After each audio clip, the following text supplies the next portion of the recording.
ఆ ఒక్క మాటతో లేచి 2 జేబుల్లో చేతులు పెట్టుకుని నడుచుకుంటూ వెళ్ళిపోతున్నాను. నేను ఎక్కడికి వెళ్తానో కూడా నాకు తెలీదు.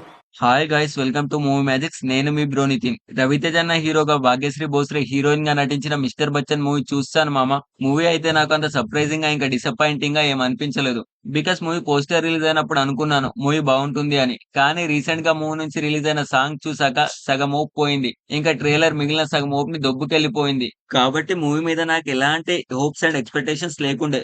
టు బి ఫ్రాంక్, ఇది రైడ్ మూవీకి రీమేక్ కాదు, ఐకానిక్ రాడని అనుకునే వెళ్ళా.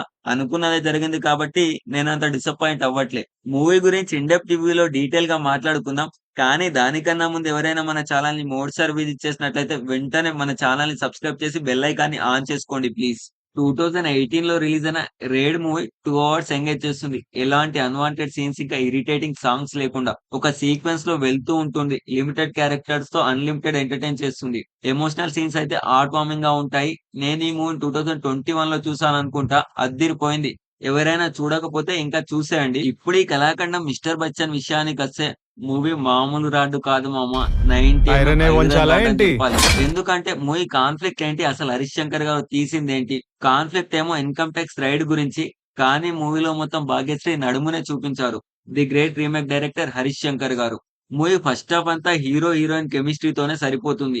మధ్యలో ఏమైనా టైం ఉందా అంటే అక్కడ సత్యాన కామెడీ అది కొంచెం మనల్ని బ్రతికించింది అనుకోండి. కానీ మిగిలిందంతా ఉంది చూడండి. స్టోరీ బ్యాక్డ్రాప్ అంతా 1990s లో ఉంటే వీళ్ళు మాత్రం 2024 లో స్విట్జర్లాండ్ లో కసి కసి కసి కసి అంటూ రొమాంటిక్ స్టెప్పులేస్తుంటారు మామ. అయినా ఆడియన్స్ ని అంత గ్రాంటెడ్ గా తీసుకుంటే ఎలా హరీష్ శంకర్ గారు? అంతలా రొమాంటిక్ సీన్స్ అవసరమేముంది? మూవీలో కంటెంట్ లేదు. ఈ రొమాంటిక్ సీన్ చూడ్డానికైనా ఆడియన్స్ వస్తారు అని అనుకుంటున్నారా? మరి ఆడియన్స్ అంత వీపీలా నేను కనిపిస్తున్నారా మరీ హరీష్ అంత శంకర్ ఎదవలా గారు? కనపడుతున్నారా? పీకే ఫ్యాన్స్ కొంచెం జాగ్రత్త. నెక్స్ట్ యూబీఎస్ ఉంది. ఇప్పుడే పీకే గారి కొంచెం మూవీ ఆపేయమని చెప్పండి అయ్యా. ఇలాంటి మరిన్ని రీమేక్ కళాఖండాలు చూసి ఓపిక, ధైర్యం రెండూ మాకు లేవు.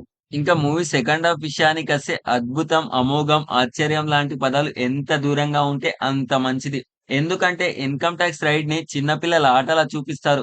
ఇదేందయ్యా ఇది, నేనెక్కడా చూడలేదు అన్నట్టుగా ఉంటుంది. నిజం చెప్పాలంటే మూవీలో ఇన్కమ్ ట్యాక్స్ రైడ్ సీన్స్ కన్నా హీరోయిన్ నడుముకే స్క్రీన్ టైం ఎక్కువ ఉంటుంది. ఇంకా క్లైమాక్స్ లో కూడా హీరోయిన్ నడుముతో ఓ సాంగ్ ఉంటుంది. మొత్తానికి మిస్టర్ బచ్చన్ మూవీ అయితే నేను చూడలేక చచ్చాను అనుకోండి. బీజిఎం ఇంకా సాంగ్స్ విషయానికొస్తే బీజిఎం వస్తూనే ఉంటుంది. ఎందుకు వస్తుందో నాకైతే తెలీదు.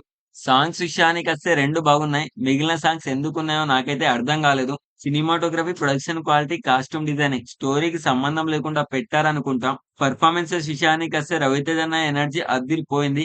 భాగ్యశ్రీ ఎక్స్పోజింగ్ పిచ్చెక్కిస్తుంది. జగపతి బాబు గారు ఎందుకున్నారో నాకైతే అర్థం కాలేదు. క్యామియో పర్ఫార్మెన్స్ డీసెంట్ గానే ఉంది. మొత్తానికి మూవీ మాత్రం నాకైతే రీమేక్ కాదు, ఐకానిక్ రాడ్ అని అనిపించింది. ఇంతకీ మిస్టర్ బచ్చన్ మూవీని మీరెవరైనా చూసుంటే మూవీ మీకెలా అనిపించిందో కమెంట్ చేయండి ప్లీజ్.